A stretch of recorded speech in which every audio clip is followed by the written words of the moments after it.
وفاقی حکومت نے بانی پی ٹی آئی کے اسپتال منتقلی کے کیس میں دوبارہ نظر ثانی درخواست دائر کر دی۔ ذرائع کے مطابق چیف کمشنر اسلام آباد کی طرف سے نظر ثانی کی متفرق درخواست دائر کی گئی۔ موقف اپنایا کہ بانی پی ٹی آئی کے اسپتال منتقلی کے عدالتی فیصلے میں سکم ہے، مرکزی کیس میں ہمیں فریق نہیں بنایا گیا۔ عدالتی فیصلے میں جیل رولز کو نظر انداز کیا گیا۔ متفرق درخواست منظور کر کے 18 اگست کے فیصلے پر نظر ثانی کی جائے۔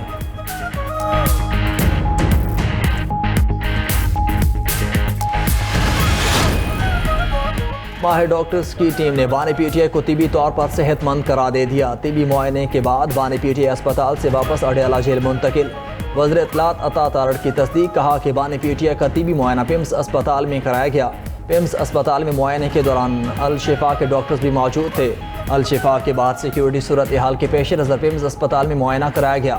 بانی پی ٹی آئی کی بہن عظمیٰ خان طبی معائنے کے دوران تمام مراحل میں موجود رہیں۔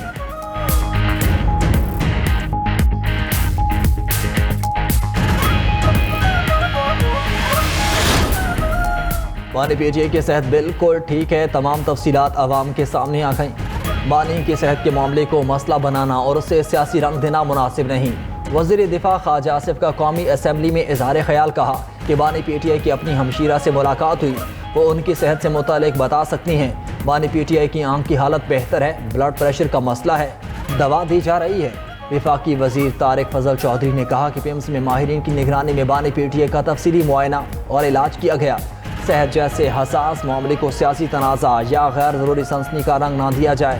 معاملے پر حقائق کو سامنے رکھتے ہوئے تمام فریقین ذمہ داری کا مظاہرہ کریں۔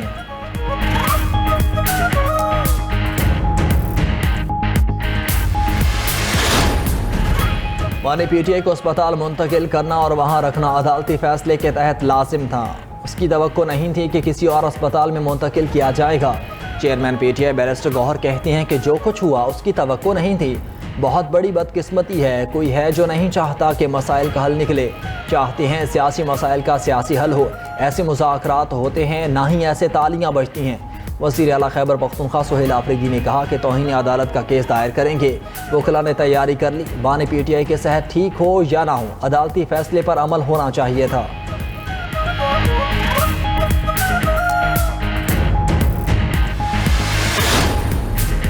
اپوزیشن لیڈر محمود اچکزئی کی زیر صدارت مشترکہ پارلیمانی پارٹی اجلاس، علامہ راجہ ناصر عباس، بیرسٹر گوہر، شاہد خٹک، اسد کیسر کی شرکت۔ وزیر اعلیٰ کے پی سہیل آفریدی اجلاس میں موجود۔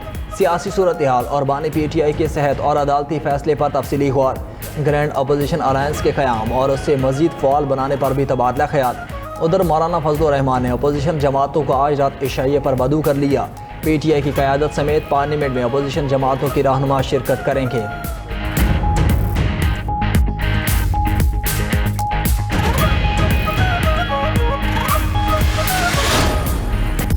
بلوچستان کی تقدیر صرف بلوچستان کے عوام کے ہاتھ میں ہے۔ ریاست کے غیر مسلسل پرعزم اور فیصلہ کن رد عمل سے مذموم عزائم کو ناکام بنایا جائے گا۔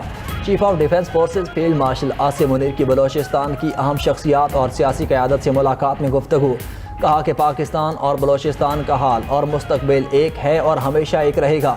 فتنہ خوارج اور فتنہ الہندوستان غیر ملکی سرپرست یافتہ پراکسیز ہیں، یہ بلوچستان کی ترقی میں رکاوٹ ڈالنے کے لیے سرگرم ہیں۔ بلوچستان میں دشمن عناصر ریاست اور عوام کے درمیان خلیج پیدا کرنا چاہتے ہیں۔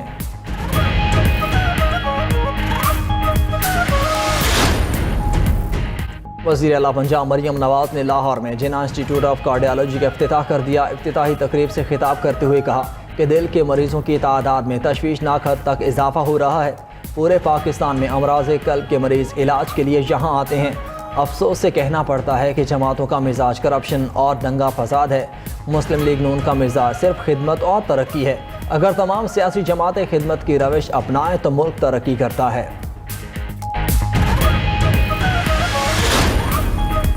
پشاور ہائی کورٹ میں صوبائی وزیر مینا خان کا نام پی سی ایل میں ڈالنے سے متعلق توہین عدالت کی درخواست، عدالت کا حکم نامے پر عمل درآمد نہ ہونے پر اظہار برہمی، رپورٹ غیر تسلی بخش قرار دے دی۔ وفاقی سیکرٹری داخلہ، ڈی جی ایف آئی اے اور ڈی جی امیگریشن کو ذاتی حیثیت میں طلب کر لیا۔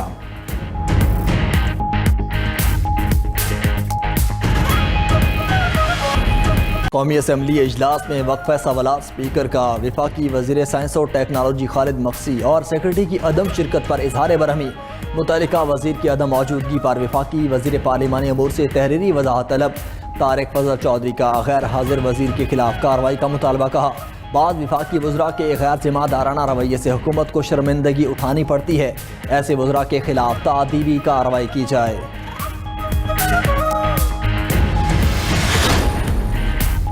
وزیر اعلیٰ پنجاب مریم نواز نے لاہور میں جینا انسٹیٹیوٹ آف کارڈیولوجی کا افتتاح کر دیا۔ افتتاحی تقریب سے خطاب کرتے ہوئے کہا کہ دل کے مریضوں کی تعداد میں تشویشناک حد تک اضافہ ہو رہا ہے۔ جینا انسٹیٹیوٹ آف کارڈیولوجی میرا خواب تھا جس کے مکمل ہونے کا انتظار تھا۔ پورے پاکستان سے امراض قلب کے مریض علاج کے لیے یہاں آتے ہیں۔ افسوس سے کہنا پڑتا ہے جماعتوں کا مزاج کرپشن اور دنگا فساد ہے۔ مسلم نون کا مزاج صرف ترقی ہے۔ اگر تمام سیاسی جماعتیں خدمت کی روش اپنائیں تو ملک ترقی کرتا ہے۔ گورنر پنجاب سردار سلیم حیدر خان کا مال روڈ پر جدید ڈائلیسس سینٹر کا منصوبہ۔ ڈائلیسس سینٹر کا منصوبہ 1 سال میں مکمل کیا جائے گا۔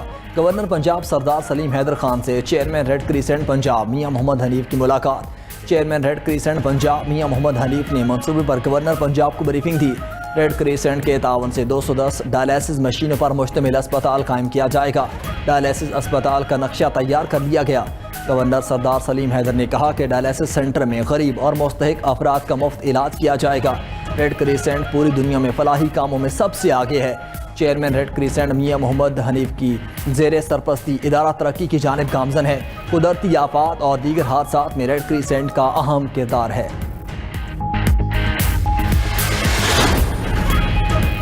سندھ حکومت کا پبلک سروس گاڑیوں کے خلاف سخت کریک ڈاؤن کا فیصلہ۔ سینئر وزیر سندھ شرجیل میمن کی تمام پبلک سروس گاڑیوں کی سخت چیکنگ کی ہدایت۔ کہا کہ بغیر ڈیجیٹائزڈ روٹ پرمٹ اور فٹنس سرٹیفکیٹ گاڑیوں کے خلاف کارروائی ہوگی۔ بار بار خلاف ورزی کرنے والے آپریٹرز کو بلیک لسٹ کرنے کی سفارش کی جائے گی۔ خلاف ورزی پر جرمانہ، روٹ پرمٹ معطلی اور لائسنس منسوخی کی کارروائی ہوگی۔ مولانا فضل الرحمان نے اپوزیشن جماعتوں کو عشائیہ پر مدعو کر لیا۔ عشائیہ آج رات مولانا فضل الرحمان کی رہائش گاہ پر ہوگا۔ سینیٹ اور قومی اسمبلی کے اپوزیشن لیڈر شریک ہوں گے۔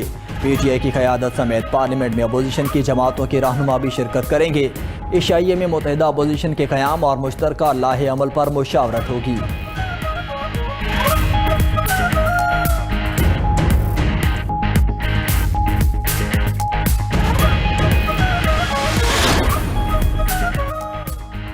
چیف جسٹس پاکستان یحییٰ آفریدی سے سول سروسز اکیڈمی کے 54ویں کامن ٹریننگ پروگرام کے زیر تربیت افسران کی سپریم کورٹ میں ملاقات۔ زیر تربیت افسران کے ساتھ پارلیمانی جمہوریت اور آئینی طرز حکمرانی پر تبادلہ خیال۔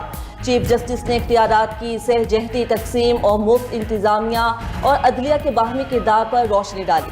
کہا کہ national judicial policy making committee ملک کا اعلیٰ ترین عدالتی پالیسی فورم ہے۔ عدالتوں میں خواتین سائلین کے لیے سہولیات کو بھی بہتر بنایا جا رہا ہے۔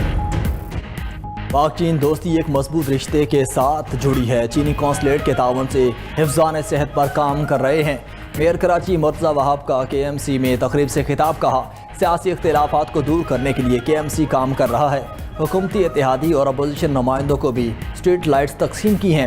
موجودہ سٹی کونسل کی پالیسیوں کو مستقبل میں بھی یاد کیا جائے گا۔ کراچی کے ڈیولپمنٹ پروجیکٹس کی تفصیلات آن لائن فراہم کریں گے۔ امید ہے کہ شہر کے مسائل کے لیے سب مل کر کام کریں گے۔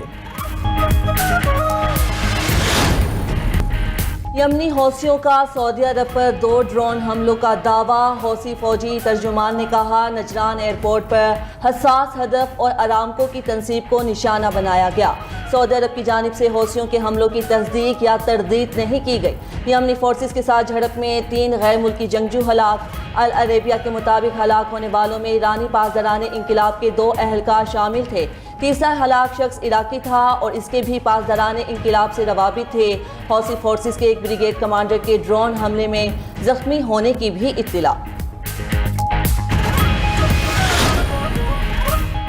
نائجیریا کی شمال مغربی ریاست سوکوٹو میں افسوسناک واقعہ، کشتی الٹنے سے بچوں سمیت 50 افراد ہلاک۔ حکام کے مطابق حادثے کے وقت کشتی میں 70 سے زائد افراد سوار تھے۔ 40 افراد کی لاشیں نکال لی گئیں۔ کشتی میں چاول کی فصل کی کٹائی کے لیے جانے والے مزدور سوار تھے۔ حادثہ اوور لوڈنگ کے باعث پیش آیا۔